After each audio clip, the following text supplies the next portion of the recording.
Bendiciones, hermanos. En esta mañana tenemos un espíritu de haber llegado a la casa de Dios con alegría y con gozo, ¿no es así? No hemos venido con una cara de viernes de crucifixión, sino con uno de domingo de resurrección. Porque si no fuera así, entonces estuviéramos muertos y cansados y tediosos y aburridos, etcétera, etcétera. Viva el Evangelio, Dios está entre nosotros, Él camina entre nosotros, alegraos de la palabra de Dios, porque Él está aquí ahora. ¿Cuántas personas cuando llega una figura presidencial, imagínense, la gente se aglomora y va corriendo hacia Él, pero Él es el Rey de Reyes y estamos así? No, aquí no, pero en otras iglesias pasa eso. Aquí no pasa. Ustedes están alegres en el Señor, en el gozo de la salvación, ¿o no es así? Amén. Vive entonces la palabra de Dios. Hoy día vamos a predicar un evangelio en acción, pero tengo algunas noticias. Nuestro hermano que aconteció, el que me antecedió la palabra, mi hermano Gustavo, bueno, mi hermano, ok, habló acerca de las predicaciones que a partir de ahora van a acontecer en las semanas que van a llegar, si Dios así lo quiere, porque solamente el futuro es de Él, el presente es nuestro. Entonces vamos a aperturar el libro de Marcos. Por lo tanto, preparaos cada uno leyendo la palabra, siempre un capítulo, 2 capítulos, es el libro más corto. Así que os ruego para que comiencen a leer el libro de Marcos, introducirse a su cosmovisión histórica y todo ese proceso hermoso de vida y en acción acerca de lo que se va a predicar estas semanas. Por el otro lado, tenemos nuestro boletín. En este boletín ustedes van a encontrar que en la parte izquierda, abriendo en el centro, ahí dice, ¿cuánto sabes de la Biblia? Y esas preguntas ustedes las pueden responder. Les hago una pregunta rápidamente, nada más. ¿Cuánto tiempo duró el diluvio? Jalaos todos. Eso lo van a aprender luego porque así no fue. No le pregunté cuántos días llovió, no estoy preguntando eso. Ok, si ustedes quieren conocer cómo están avanzando en la palabra, lean estas preguntas, las encuentren en la Biblia. Si no las saben, entonces me las preguntan al que habla. Okay. Por otro lado tenemos el evangelismo, estamos preparados para evangelizar. El pueblo de Dios dice, ¿cuántos van a ir? Y ahí no dicen nada. Todos tenemos que ir, es un mandato del Señor ir a predicar el evangelio. Por eso vamos a entrar y a adentrarnos a Marcos. Asimismo, el seminario bíblico empieza el 26 de agosto, la última semana del mes de agosto. Si usted ha recibido ese llamado de conocer, de prepararse, de llevar con propiedad la palabra y no pasar vergüenza, defenderla con mansedumbre, como dice la palabra de Dios, no aconteciendo entre las dudas, prepárese. Son los sábados de 8 a 1 y 20, aquí en las aulas de CCP existe el seminario bíblico, por lo tanto, apúntense, si quieren mayor información, conversen con el que habla, pero es la mejor inversión. El que habla tomó 8 años teología, 4 en mi país, 4 aquí, y esas son las puertas porque uno nunca acaba de aprender. Así que os invito a este llamado. No hay nada mejor porque esta inversión de estudio va a ayudarlo en la eternidad cuando ustedes regresen a ser sacerdotes en el milenio. Y no van a olvidarme.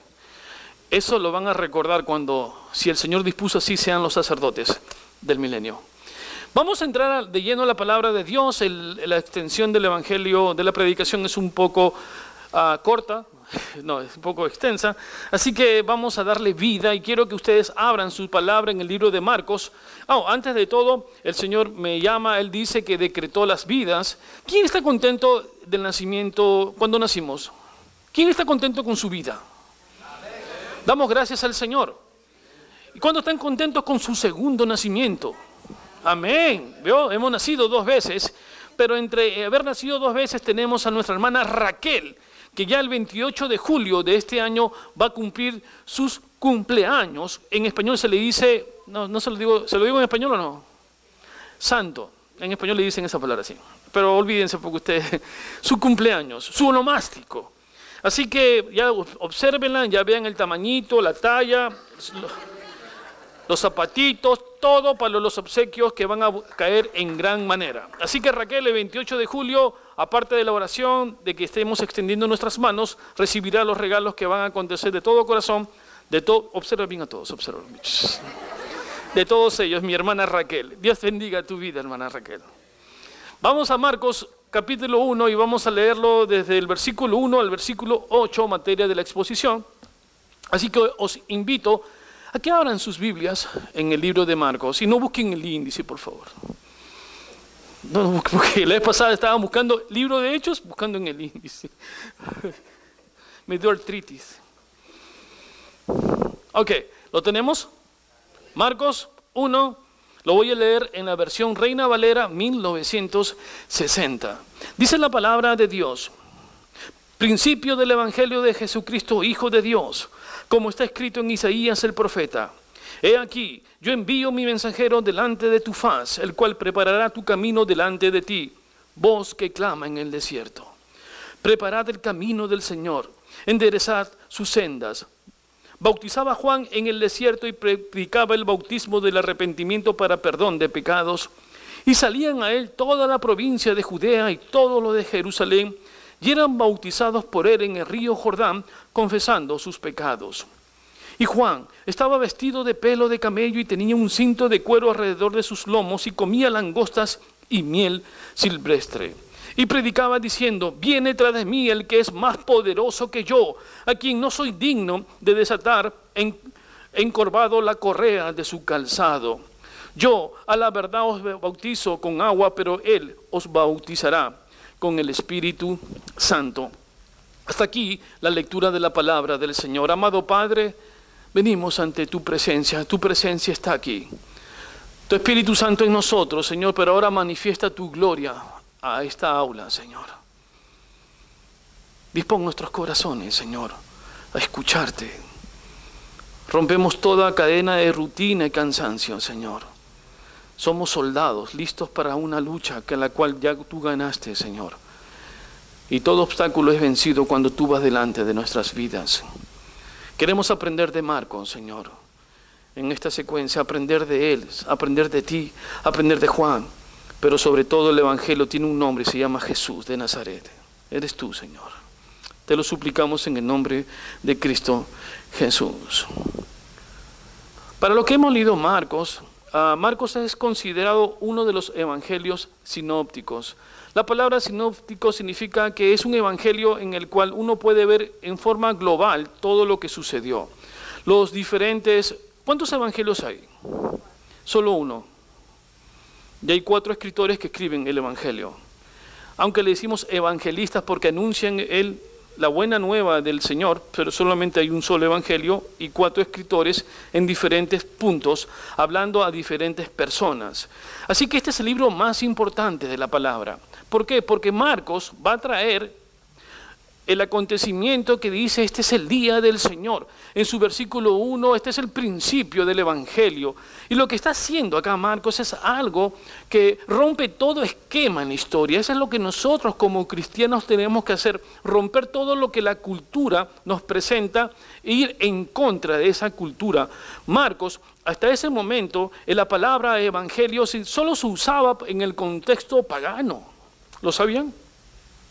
Solo así. Evangelio era una buena nueva, sí, pero del rey, del nacimiento de su hijo, de la llegada de... Eso eran los evangelios. Entonces Marcos está usando una palabra que era pagana y la está usando en el contexto cristiano. Si ustedes dicen que viene un rey, nosotros también esperamos a nuestro rey, y consigna la palabra evangelio por primera vez en toda la palabra de Dios. Usted busca una concordancia, va a ver que aquí aparece. Este es el primer libro entre los 4 escritores que se escribe. Es el más corto, pero Marcos coloca la palabra evangelio. Miren, entre estas personas que hablan acerca de la vida de Cristo, su vida, pasión, muerte, resurrección y su segunda venida, lo hablan en diferentes contextos. Cuando hablamos acerca de Mateo, lo presenta como Jesús, como el rey. Cuando hablamos acerca de lo que es Marcos, él lo presenta, lo que vamos a aprender, lo presenta como un siervo. A él lo presenta como un siervo, un Dios que hizo los cielos y la tierra, viene a servirnos. Lucas lo presenta a los griegos como el hombre perfecto, y Juan lo presenta a Dios como el verbo encarnado allá en la eternidad. Por lo tanto, tenemos 4 contextos. Y fueron dirigidos a personas diferentes, pero se evangelizó, se llevó la palabra, se clamó. El nombre completo de Juan es Juan Marcos, el nombre completo que aparece aquí. Pero para predicar acerca de Marcos hay que conocerlo, ¿no es así? Quiero saber quién es Marcos. ¿Qué hizo? ¿Cómo aconteció? ¿Qué sucedió en su vida? En primer lugar, Marcos era hija de María, una cristiana que hospedaba a muchos cristianos en el momento de la persecución. Esto significaba que Juan Marcos era de una familia muy adinerada. Su primo era Bernabé. Aquellos que leyeron el libro de Hechos, conocido Bernabé su apodo, pero el nombre correcto de Bernabé es José. En segundo lugar, Marcos participó con Pablo, y ustedes lo escucharon en una predicación, en su primer viaje misionero. ¿Recuerdan? Que fue el muchachito que dijo, yo quiero a mamá, y dejó el todo y se regresó, porque él no soportó, él no pensó toda la secuencia que iba a pasar, pero este era el Juan Marcos, que fue ayudante de Pablo, pero Pablo lo quitó, lo sacó, él se regresó y se fue con su primo Bernabé a Chipre. Esa es la segunda cosa. La tercera, Marcos desistió de su viaje de continuar y se fue a una ciudad con su primo a fin de predicar el evangelio en otros contextos. Era su juventud. A veces pensamos y juzgamos rápidamente que por qué lo hizo, no tuvo el llamado, pero a veces los jóvenes nos aventuramos, ¿no es así? ¿No les pasa a ustedes que sí, yo lo hago, y cuando vemos que la cosa se pone fea, ¿qué hacemos? Así que no podemos criticarlo a Marcos, también nos pasa a nosotros. ¿Quién está en un barco aquí? La primera vez, cuando era pescador, al principio, yo sí, me subo, y en eso, usted sabe las consecuencias de un... Y uno no soportaba, que quiero regresarme, ahí sí no te puedes regresar, porque como nadando no puedes. Entonces podemos entender que fue su juventud. Y vemos aquí un corte en la historia. Bernabé, que era un líder, por este problema se separa para siempre de Pablo y nunca más lo va a escuchar en la palabra de Dios, nunca más. Bernabé se va y fue algo que no tuvieron que hacer, tanto Pablo como Bernabé. En cuarto lugar, Marcos es rechazado en su segundo viaje misionero. Juan Marcos en el segundo le dice, esta vez voy, y Pablo no lo acepta, no lo quiere más llevar. Y entonces fue cuando él asumió. Hasta este momento vemos que Marcos es una persona que ha fracasado, ¿no es así? Pero hay algo interesante él. Miren, su casa, desde que era niño, joven, y eso es lo importante para nosotros, siempre fue un sitio donde se recepcionaba a los cristianos. Tanto María, su mamá, como Bernabé, su primo, ambos siempre abrieron las puertas para la predicación del Evangelio. Y entonces esta es una característica de consolación por parte de su primo, ya que lo ve a Marcos, que no lo reciben, y él dice, bueno, te voy a ayudar. Y lo primero que tenemos que hacer y entender que el Evangelio es consolar. El Evangelio es llevar. Y es lo que está haciendo. ¿Quién? Su primo. Marcos estuvo preso en Roma. Vean cómo ahora hay un cambio. Estuvo preso en Roma. ¿Y quién cree que estuvo preso con él? Pablo. Juntos estuvieron presos en un sitio. Y Marcos ahora comienza a cambiar su vida. Marcos se convirtió en un colaborador de Pablo. Al principio lo rechazan, ahora lo aceptan. Miren, él viene de un fracaso y ahora comienza ese proceso de cambio. Vea, Pedro también fue un fracasado, ¿o no es así? Y nosotros no hemos fracasado en el Evangelio. ¿Usted ha predicado esta semana? Ha llevado la palabra, ha sido una antorcha de luz en medio de la oscuridad. ¿Lo ha hecho? Si no lo ha hecho, entonces está fracasando. La palabra es una acción, es moverse, es predicar. Mi fin es predicar el Evangelio. Para eso fui ungido, para eso mi unción, la unción que tiene usted solamente y exclusivamente es para predicar la palabra de Dios. No hay otra opción. Si usted lo ungen es para predicar el Evangelio, para decirle al mundo primeramente que hay un Dios de gracia, pero hay un Dios de ira. Por lo tanto, predique el Evangelio con propiedad, predique el Evangelio, así como cuando usted discute, si a alguien se le cruza el auto y usted quiere salir, y eso no hace usted, ¿no? Supongamos, vea, usted predique el Evangelio porque solamente de los valientes es el reino de Dios. Si no predica el Evangelio y está sentadito, ¿vas a la iglesia? Mire una predica así, ¿vas a la iglesia? No, te invito a la iglesia, toma una tarjetita y te vas. Eso no es. Aquí tenemos personas como Marcos que comienza a trabajar. Marcos ayuda a Pablo, él está en un calabozo, está esperando su martirio y ahí encontramos a Marcos en el momento final de su vida. Marcos comienza a crecer en el Espíritu, comienza a predicar la palabra, comienza a escribir y Pedro lo considera su hijo, dice mi hijo amado, mi hijo en la fe. Comienza a hablarle acerca porque Pedro al parecer fue el que le predicó a Marcos y se convierte entonces en su padre de la fe. Y aquí vemos entonces el desarrollo de Marcos. Marcos es señalado por todos los estudiosos de la palabra de Dios. Ustedes recordarán en el Getsemaní cuando Judas entrega a Jesús, ¿recuerdan esa parte? Ustedes van a encontrar que vienen los soldados de todas los soldados a buscar al Señor y van a encontrar a un joven. No sé si ustedes leyeron esa parte, que hay un joven que está así atrás, mal vestido, en pocas palabras estaba desnudo. Y dice que cuando está así a lo lejos, un soldado lo agarra, le saca la sábana y se va corriendo desnudo. Ese era Juan Marcos. Era Marcos que seguía a Jesús de lejos nada más. Él vio, pero no era un apóstol de él. Solamente había escuchado todo, había visto, pero él recepciona bajo su pluma, bajo la escritura, lo que de Pedro había escuchado. Él era un seguidor al principio en su juventud de Rabí de Galilea, en este caso de Jesús. La segunda cosa que llama la atención de Marcos es que es considerado para todos el que presenció muchos hechos de la vida de Jesús, que lo va a escribir y lo va a consignar en la palabra de Dios. Y hay características peculiares. Marcos es el libro más pequeño de los 4 autores, tiene más que 16 capítulos. Sin embargo, es un movimiento, es una acción. Marcos siempre está escribiendo en el movimiento de Jesús, no se detiene, siempre camina, siempre habla, siempre Jesús haciendo milagros, moviéndose, predicando, exhortando, consolando. Él está en un movimiento tal de lo que nosotros como cristianos debemos hacer. Hermanos, porque si no movemos ese evangelio, le damos vida, acción, entonces, ¿qué pasa con nuestra vida espiritual? Se seca. ¿No se ha sentido cansado y seco y solamente usted está consolándose y hablándose? ¿Por qué me pasa esto a mí? ¿Por qué estoy herido? Es porque usted no está en acción, porque usted no se está moviendo. Cuando usted se mueve y da a otros, el Señor lo va bendiciendo, su vida va cambiando y va creciendo en la forma espiritual, aunque usted no se dé cuenta, pero Dios bendice al que cumple con los mandatos del Señor. Por eso los que se quejan es porque están letargados, están amenguados, están atontados y están así. Lee la palabra, es que me duermo. Están en ese plan y no están moviéndose en esa acción, en ese crecimiento. Es como si le dijese, vamos a correr los 100 metros planos para el campeonato mundial de las Olimpiadas. Yo me apunto. ¿Y qué estás haciendo? No solamente estoy leyendo la distancia, pero no practica nada. ¿Qué? ¿Usted cree que eso va a funcionar? No, la vida cristiana es práctica. Marcos es totalmente querigmático. La palabra querigmático significa que él lleva la palabra, predica el evangelio. Tanto en el Antiguo Testamento lo traduce por la cruz y predica el evangelio, la gracia, la buena nueva del Señor. Hay movimiento. Y él dice, el principio del evangelio es Jesucristo, Hijo de Dios. Versículo 1, él presenta ¿a quién? A Jesús como el predicador, a Jesús como el evangelista, a Jesús el que mueve al mundo entero en su predicación. En segundo lugar, enfatiza su popularidad. Marcos es el que habla más acerca de la popularidad de Jesús, porque dice que donde él caminaba, donde él andaba, la multitud se reunía. Es el que escribe más acerca de ese tema, no escribe de teología, pero sí de las acciones que hizo Jesús. Y dicen, se reunían a su alrededor. Usted puede ver todo Marcos y leerlo y siempre va a ver que está reunido en movimiento.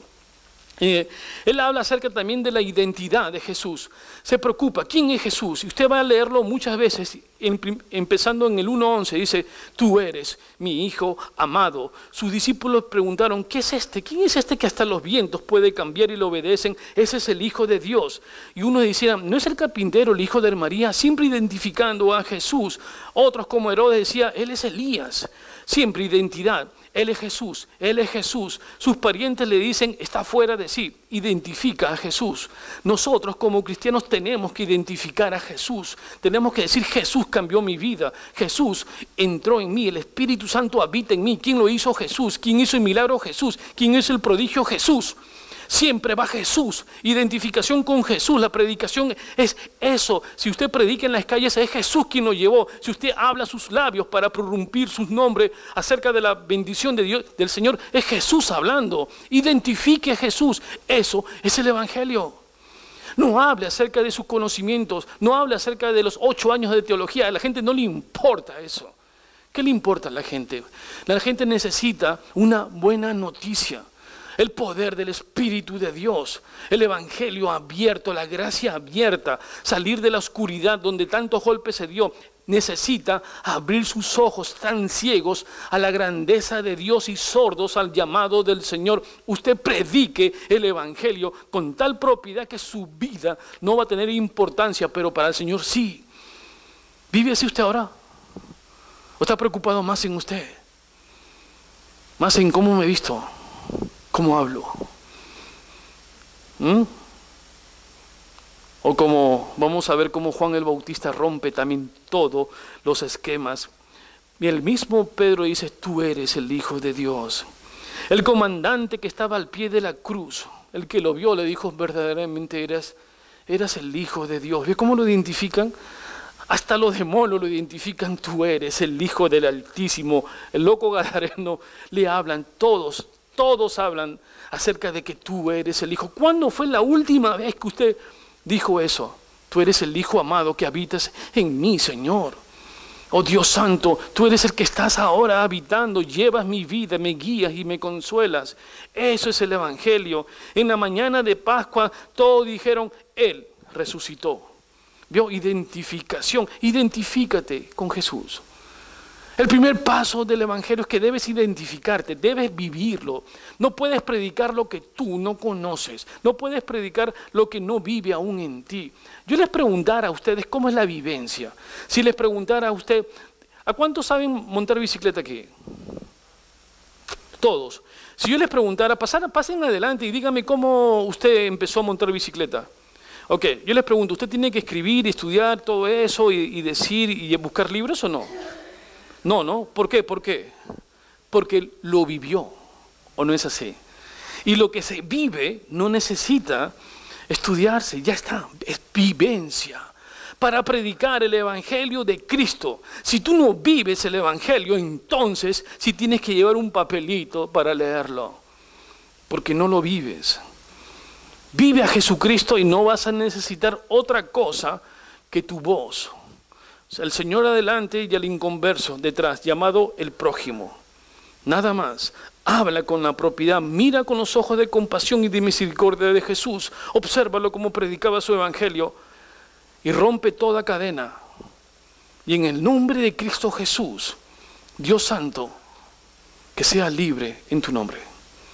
Predícale así el Evangelio. Mi esposa va a Cusco, a Perú. Su padre está con cáncer terminal, con una misión. Hemos orado con una unción. Que predique el Evangelio a su padre para que acepte a Jesús. Pero ella no lo va a empujar. Ella le va a pedir que lo llame. Es una oración que va así, hacia arriba, y el Señor lo llama a salvación. Usted no lo llama a salvación. ¿Vio? Eso es Evangelio. Vida en abundancia. Marcos, el Evangelio de la acción, presenta siempre a Jesús en actividad, a Jesús liberando, a Jesús predicando, a Jesús enseñando a otras personas. Pone mucho énfasis en la acción que en las palabras. Usted va a ver a este Jesús siempre moviéndose. ¿Y saben cuántas veces aparece el movimiento de Jesús en Marcos? Más de 40 veces con estas palabras. Luego, entonces y después de esto, siempre hay una acción. Es un adjetivo en la oración que dice y se movía, y caminaba, y se iba. Eso es lo que hacemos. El cristiano tiene que estar en acción, prepararse para su semana. El primer día de semana es ahora, ¿no es así? Usted tiene que proyectarse en la semana. ¿Qué voy a hacer? ¿A quién voy a predicar? ¿A cuántas personas debo predicar el Evangelio? Estoy trabajando en un sitio donde todos mayormente les gusta bachata, ¿se dice así? Y unas bullas que hacen, y estoy ahí en medio, pero el Señor me usa, y había uno que estaba, un bachetero estaba ahí, y le digo, ¿qué te pasa? No, es que estoy con un dolor de estómago y me siento mal. La puerta para predicar o no, pero en acción. Entonces le dije, ¿desearías que ore por ti? Sí, ahora vamos a orar, ahora. Y estábamos ahí en la línea, la gente mirándome, y puse las manos así. En el nombre de Cristo Jesús, tú tienes el poder. Apertura, Señor. Trae sanación, pero también salvación sobre este varón. En este día, en el nombre de Cristo Jesús. La gente en la cola está viendo. Pero es predicar sin vergüenza alguna. ¿No es así? Hay poder en ti para predicar el Evangelio. No le dije, bueno, voy a orar por ti el jueves de oración. De repente, y vengo y me olvido. No, es ahí. ¿Quieres que ore? Ahí. Eso es evangelio. ¿Acaso el Señor cuando sanaba dijo, bueno, sanación, el domingo hay sanación, hoy día no toca, así que sorry? ¿Eso decía? No. Esto es un evangelio de acción. Este varón de Dios no vino a conquistar el mundo con la espada, vino a levantar, a curar a los enfermos, remisión de pecados, a sanar y a buscar lo que se había perdido. Y fue que ese rey fue perseguido, escupido, flagelado, fue clavado en la cruz del Calvario. ¿Por amor a quién? Él, su vida, cuando fue pública, a los 30 años al salir, todos los 3 años que llevó la cruz, estuvo siempre que enseñando, preparando y enviando. Hoy día usted está aprendiendo. Ustedes son los soldados que están escuchando de la palabra a través de Marcos. Están aprendiendo. Por lo tanto, estoy enseñando y usted aprendiendo para que mañana o saliendo esté listo para esa lucha. ¿Lo va a hacer? Wow. Y el pueblo de Dios dice, Dios, tú que conoces a cada amén que acaban abierto, sé con ellos, Señor. Escucha esa palabra. Si no lo hacen, ya tú sabes lo que vas a hacer. Miren, este Jesús estuvo con nosotros y no solamente demostró su poder para perdonar, para curar y liberar, detener las fuerzas del mal, de la naturaleza. Él probó ser el Hijo de Dios, rompiendo el grillete de la muerte y saliendo de la tumba al tercer día. Hermano, la predicación de la palabra de Dios está en mí y está en usted. Usted debe ser un ministro de la palabra, un predicador de la palabra. Marcos presenta como el siervo, y esto es lo más espantoso. ¿Conocen esa palabra espantoso? O sea, lo más terrible, ¿no? Marcos lo va a escribir. Primeramente, Él es el Hijo de Dios. Y él se pregunta, ¿y viene para qué ser? ¿Para qué dijimos? Para ser siervo. Espérese, el que hizo los cielos y la tierra viene a ser siervo. Él es perfectamente Dios, pero ahora en su naturaleza es perfectamente hombre. El Mesías entró a la historia, ¿para qué? Para salvarnos y sacarnos y llevarnos a esa salvación que solamente Él pudo hacer. Él presenta a Jesús, el que tiene el poder para obrar milagros, y enfatiza no sus sermones, sino cada movimiento que Él hace. Miren, en el capítulo final, en el capítulo 11, vean, Él va a demostrar cómo el Señor va a convencer a las personas acerca de quién era con los milagros que hace, con los prodigios que Él hace. Enseña a sus discípulos lo que un cristiano tiene que hacer es: predico ahora, lo que tenemos que hacer, estar siempre en acción, predicar y orar sin temor alguno. Él enfatiza mucho el sufrimiento de Cristo.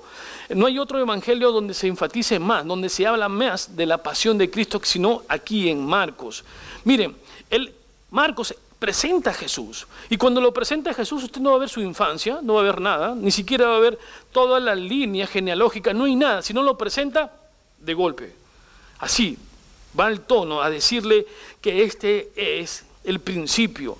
Y vean, y desde el primer capítulo usted va a ver que Jesús ya está sentenciado a muerte en el libro. Primeramente aparece la blasfemia. Segundo, aparece el comienzo de la muerte que ya se decidió en el capítulo 3. Hemos decidido matarlo. Comienza a hablar acerca de que todos están en contra. Sus parientes, los teólogos, están los fariseos, los saduceos, su propia familia, su ciudad natal, el rey y los religiosos. Todos ellos están en contra de Él, pero Él sigue caminando, Él sigue avanzando. El libro, la parte central de este libro está, ¿saben qué?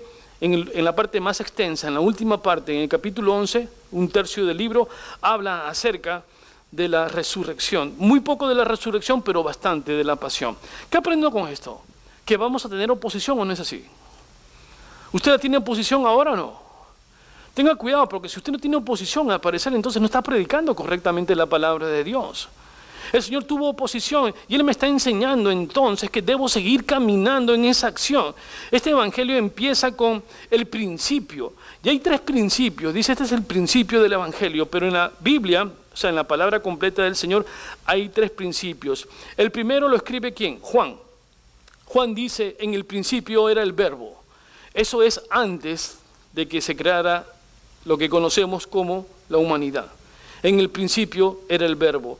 Luego vamos a encontrar el segundo principio, y Dios creó los cielos. En el principio Dios creó los cielos y la tierra. La eternidad entró a lo temporal. Y ahora en el principio es el evangelio del Hijo de Dios. 3 principios, 3 principios contundentes. Este principio fue datado por Marcos. Y vean, él vino en este principio para dejar una iglesia. En Hechos 1:1, él deja una iglesia lista. Y sabe, la preparó de tal forma que nos puso el poder del Espíritu Santo en usted y en mí para predicar el Evangelio. Esa es la iglesia de Cristo Jesús. Es la iglesia en la cual nosotros tenemos que aceptar que hay un poder aquí. Este es el Evangelio, y en el Evangelio no hay discusión, no hay debate teológico, solamente hay predicación. Usted no entra a debatir, usted no entra a discutir la palabra, que si existe, no existe, que si bajó de un ovni. Usted olvídese de eso. Usted tiene que predicar el Evangelio. Y cuando uno predique el Evangelio va a haber ¿qué? Oposición. Hace poco he visto que uno de los cristianos de mayor auge entre gran cantidad de personas ha ido a visitar ¿a quién? Al Papa. 100 pastores fueron a visitar ¿a quién? Al Papa. Y han hecho una ensalada con la Papa. No. La pregunta es ¿para qué? ¿Usted se cuestionó para qué? ¿Fueron a confrontarlo? ¿Fueron a decirle la silla con la que te vistes no es la correcta? No. Se llama ecumenismo. ¿Qué creen que haría Juan el Bautista? Ese predicador era fuerte. ¿Qué haría? Vean, nosotros estamos a veces en esas dos líneas. Mi línea central solamente es Jesús y su predicación del Evangelio, su preparación del Evangelio. Vean, Cristo evangelizó, Él predicó el Evangelio con sus palabras y había mucho poder en sus palabras. Este versículo destaca realmente que Él ha revelado su esencia del Evangelio en nosotros. Él nos ha dado para que de nosotros tengamos vida y vida en abundancia y que broten ríos de agua viva que evangelicen a todo el pueblo, empezando por ¿dónde? Por casa, por tu familia, por tu suegra. Eso es lo más difícil, ¿no? Con la suegra y con el suegro. Pero sí, debes evangelizar el Evangelio. Nosotros tenemos a ese Salvador. Y dice la palabra en Isaías 9:6 que nuestro Dios es el Dios fuerte. Acéptalo. Por lo tanto, él dice en el 1:2:11, dice, inicia el Evangelio de Jesucristo presentando a varios testigos de su ministerio. El propio Marcos fue el testigo de este ministerio. Juan el Bautista fue el testigo de este ministerio y fue el testimonio del Padre, del Hijo y del Espíritu Santo. La venida de Jesús, tal como dice Marcos, fue ya promulgada ¿en dónde? En el Antiguo Testamento. Y esa había hablado que Él iba a venir. En el Antiguo Testamento habla completamente de que Cristo venía. Que ese movimiento que se hizo a través de los profetas, persecución de líderes, profetas que fueron muertos, etcétera, predicaron siempre que va a llegar. Este tiempo que apareció el Señor Jesús no fue casualidad ni suerte. Él vino en el tiempo exacto. Los patriarcas lo habían anunciado y vino en el tiempo exacto. Y es por eso que aquí nosotros en el Antiguo Testamento se predica acerca de ¿qué? De su nacimiento, se predica acerca de su pasión, su muerte, su resurrección, su entronación y su pronta y su segunda venida. Nosotros tenemos que conocer bien esos conceptos, predicar correctamente el Evangelio, y todo estaba escrito y todo estaba ya determinado en el Antiguo Testamento. En Juan 5:39 el mismo Jesús lo dice. Él dice, buscaos en las Escrituras porque creéis tener en ellas la vida eterna y todas ellas testifican de mí. Es el Antiguo Testamento. Ya se había entonces anunciado. En segundo lugar, la segunda venida del Señor fue profetizada por Isaías. Isaías el profeta, 7 siglos antes del nacimiento de Jesús, dijo que Él nacería. Y mencionó, voz que clama en el desierto, preparad camino, enderezad sendas, Isaías 1:3. Es una cita de Isaías, por lo tanto se está hablando que iban a ser ¿quién? Iban a ser primeramente el que proclamaba, el que iba a enderezar todo era Juan el Bautista, y lo vamos a ver ahora. Vean, en tercer lugar, la venida de Cristo fue profetizada y dice en Malaquías, he aquí que envío mi mensajero delante de ti, el cual prepara el camino. Malaquías es el último libro del Antiguo Testamento, ¿lo recuerdan? Y eso termina mal, porque justo es la parte post-exílica, es un caos cómo acaba todo eso. Pero Malaquías termina con una profecía, que vendrá alguien, que va a preparar el camino. Y saben, que es el momento post-exílico donde ya todo se había dado a perder, Jesús en su nacimiento va a aperturar, entonces se va a abrir los cielos y vamos a entender que el Evangelio se hizo persona. Y hay que destacar 3 hechos. En primer lugar, dice la palabra de Dios que Él manda ¿a quién? A Juan el Bautista para abrir el camino que va adelante. ¿Saben? Cuando Él dice para que abra el camino, también lo usa de lo que acontecía en esa época. En esa época, cuando llegaba un rey, mandaban a las personas para que arreglaran los caminos, literalmente, los caminos, que pusieran los árboles, que todo tuviera, para que ese rey pasara por ahí. Pero Juan vino para hacer la construcción de las carreteras espirituales. Él preparó el camino para Jesús. Esto incluía entonces que Juan vino a preparar el camino del Señor para el arrepentimiento. Su tarea era que todos recibieran al Mesías. La pregunta ahora, ¿cuál es la diferencia entre arrepentimiento y remordimiento? Vean, una de las cosas que a veces tenemos como confusión es que tenemos remordimiento, pero no nos arrepentimos. El remordimiento es algo rápido. Judas tuvo remordimiento, pero no se arrepintió. La conciencia de Judas lo remordió tanto que su conciencia lo llevó a ahorcarse, porque él devolvió los 30 monedas de plata y se ahorcó. Pero el que se arrepiente, dice la palabra, y la predicación de Juan era esa: arrepentimiento es decir, voy a dejar el pecado y voy a voltear y voy a ver hacia Dios. Ese es mi camino correcto. Eso es lo que él predicaba. Juan el Bautista era un hombre pobre, era una persona humilde. Él predicaba, era tan humilde que ni siquiera osó desatar las sandalias de Jesús, que era su primo hermano. Ni siquiera osó hacerlo. Más bien, Juan era como un telefonista. ¿Ustedes recordarán las telefonías antiguas? Que se conectaban así. Ok, Juan el Bautista decía, ¿qué? ¿Palabra de Dios con quién? Oh, con mi hermana Marilyn, listo, ya, entren en comunicación, usted y Dios. O sea, él preparaba, nada más. Él solamente preparaba el camino. Él decía, ok, mi hermano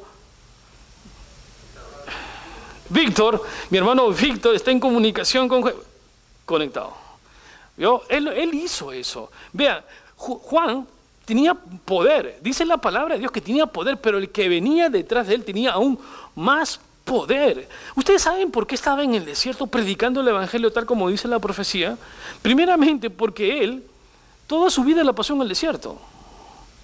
Predicó en el desierto y el llamado de Jehová fue en el desierto. ¿Y el desierto representa qué? Recuerden, ¿qué representa? Un cambio, una actitud. ¿Recuerdan cuando sacaron al pueblo, caminaron por el desierto y ahí fue entregado el decálogo, los mandamientos? En el desierto siempre acontecen los milagros y él estuvo en el desierto. Es una voz que clamaba en el desierto. Y saben, estaba en el desierto y aún siendo levita, y quiero decirle, siendo levita significa que era un sacerdote. Él pudo haber estado llevando la palabra a la élite, la sociedad, ¿no? A los nice. A todos ellos predicando, soy el levita, vestido como levita, y diciendo, el Señor me escogió, ahora voy a predicar. Pero no, él no quiso eso. Él rompió todo esquema. ¿Y cómo vivía? ¿Cómo vestía? Rompía todo esquema, porque él no se vestía como un sacerdote. Él predicaba el evangelio. Él no quería el confort.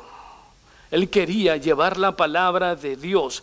Él quería romper la hipocresía de lo que acontecía ahí entre eso, en ese pueblo que estaban en ese confort. Nosotros como cristianos tenemos que aceptar, no buscar el confort, sino buscar llevar la palabra de Dios. Todo esto nos enseña. Y dice que él clamaba. ¿Y clamar qué significa? Clamar significa un profundo sentimiento de necesidad de llevar la palabra a los que aún no te conocen, Señor. Él prepara el camino de Dios y lo prepara porque primeramente dice que agarra, vamos a usarlo así, y comienza a aplanar los valles, y los valles en la palabra de Dios significa depresión. Y él comienza a predicar para que vayan al arrepentimiento, para que puedan un momento a otro Jesús unir lo que se había extraviado y que la cruz permitiera venir del mundo y cruzar hacia la eternidad. Él iguala los montes, y los montes que aparecen en la palabra de Dios siempre significa soberbia o incredulidad. Él comienza a predicar de tal forma el evangelio que comienza a enderezar los caminos torcidos que hablan acerca de la doble vida.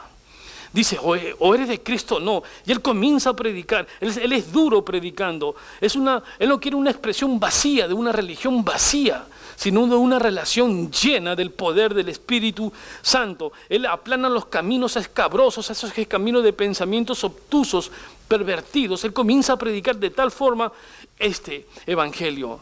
Y vean, este nacimiento de este precursor proclama acerca de las partes fundamentales. Lo primero que dice, que vayamos al bautismo del arrepentimiento. Vean, Juan está en el desierto, está ahí.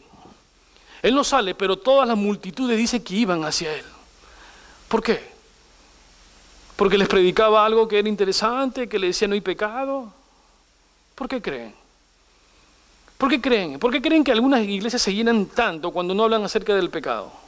Y hay muchas así. Pero él no está predicando así. Este predicador es bien fuerte, es bien duro.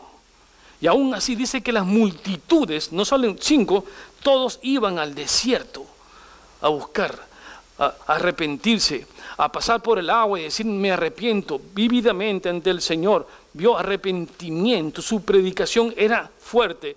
Dice, cuando comienza a hablar, primeramente uno tiene que entender que el arrepentimiento tiene 3 procesos. Primeramente tengo que confesar que he pecado. Primeramente, lo más duro es para mí, ¿no? Lo más duro tú puedes decir, tú pecaste, pero uno aceptar el pecado no lo quiere hacer, ¿o sí? Siempre espera que, no, tú lo hiciste, o usted no hace eso. ¿Quién se equivocó? ¿Quién? Pero yo no. ¿Veo? Primeramente el arrepentimiento es confesar mi pecado, el mío. ¿Se acuerdan acerca del hijo pródigo? He pecado, acepta, contra Dios y contra ti. ¡Wow! Eso es arrepentimiento, primer paso. He pecado, Señor, acepto que he pecado. He pensado mal, he deseado cosas que no debo. He querido hacer cosas y he mentido, Señor. Perdóname, Señor. Confesión. El segundo es confesarte a quien hiciste daño. Entonces ahora vas al segundo paso y vas y le dices a tu esposa, he pecado, no he sido fiel durante mucho tiempo. Si haces lo que hicieres, lo aceptaré, pero perdóname. Perdóname, amor. Te lo digo. Wow, es duro, ¿no? Pero son el segundo paso. Ya tuvo los dos, ahora recién va y confiesa al Señor. Porque dice, si no has perdonado antes, no vengas aquí a que te pida, que te dé el perdón. O sea, confiesa tu pecado, confiesa a quien has herido y confiesa el pecado final al Señor. Señor, ya he confesado todo esto, ahora recibo el perdón. Y Él dice que Él no echa que tiene el corazón contrito y ¿qué?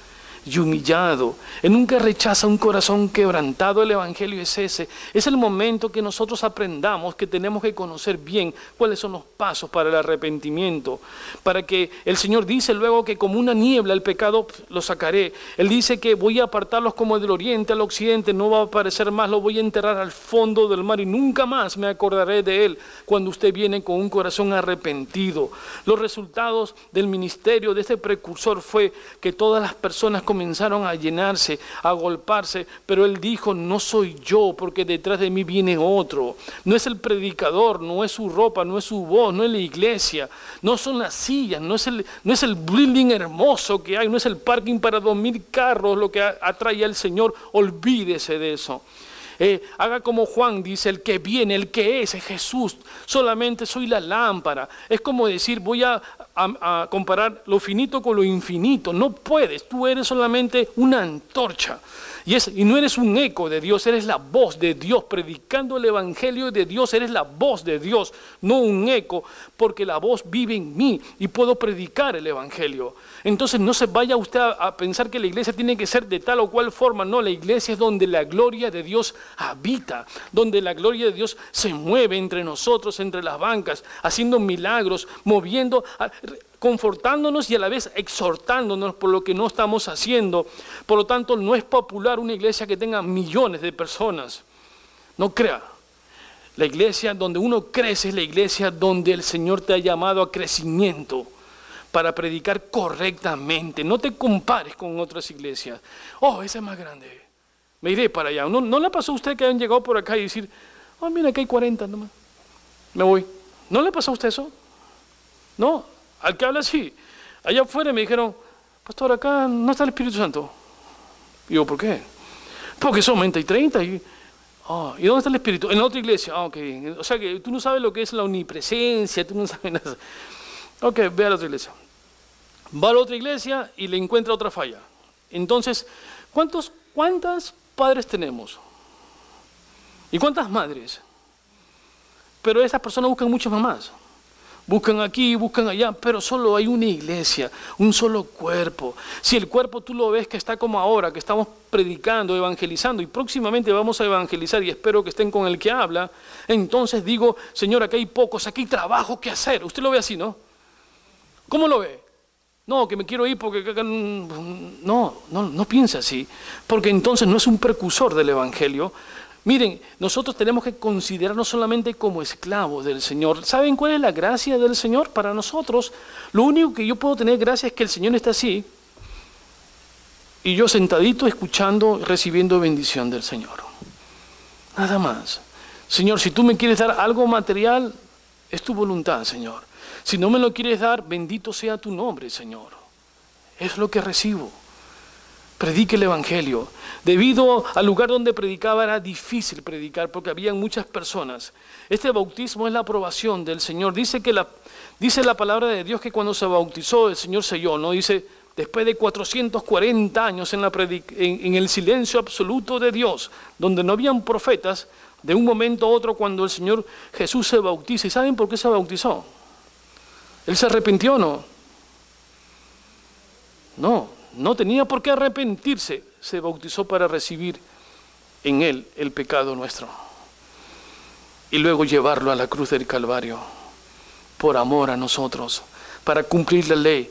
Pero dice que cuando se bautizó y recibió eso, después de 440 años, los cielos se abren y le dice, ese es mi Hijo amado, en quien tengo complacencia. Hermanos, el Señor Jesús, el Espíritu Santo y Jehová, la Trinidad, deben decir lo mismo, ese es mi Hijo amado, en quien tengo complacencia, porque son los que van a predicar el Evangelio, porque llegan el domingo a aprender, pero ahora van a poner este Evangelio en acción. Van a salir a predicar, van a extender el reino de Dios, porque si no lo hace, dice la palabra que cometemos el pecado de omisión.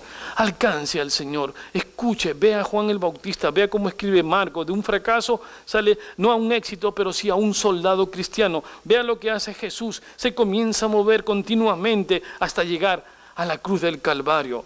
Tiene oposición de todos, pero Él sigue delante, no pone, usted no escucha ninguna queja aquí, solo es el Evangelio de acción.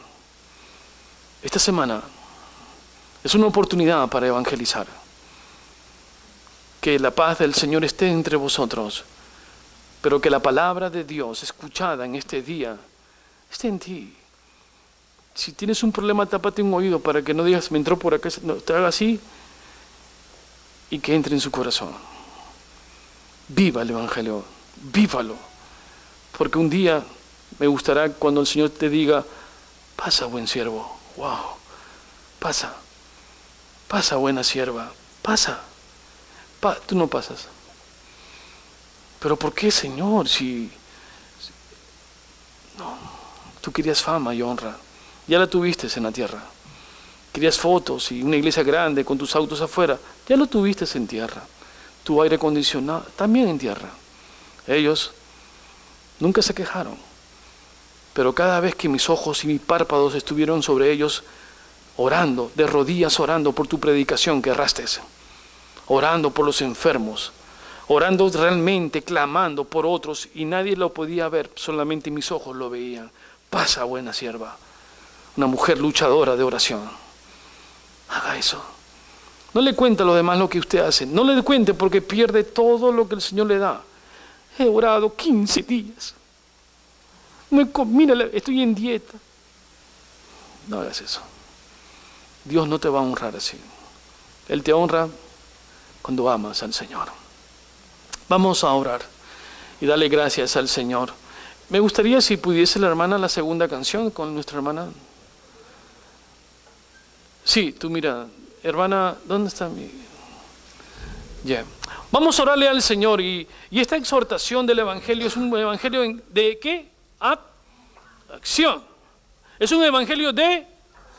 Qué lindo, es una fuerza increíble. ¿Ustedes qué han comido? Es un Evangelio de acción. Es un Evangelio en el cual venimos a prepararnos para predicar la palabra del Señor. Y ahora vamos a levantar y decirle que tu mirada, escúchenme, la mirada del Señor. ¿Quién no está bendecido con la mirada del Señor? Amén. Pero ten cuidado. es doble espada. Él mira tus acciones buenas, pero también las malas y lo que dejas de hacer. Vamos a alabarle al Señor con corazón.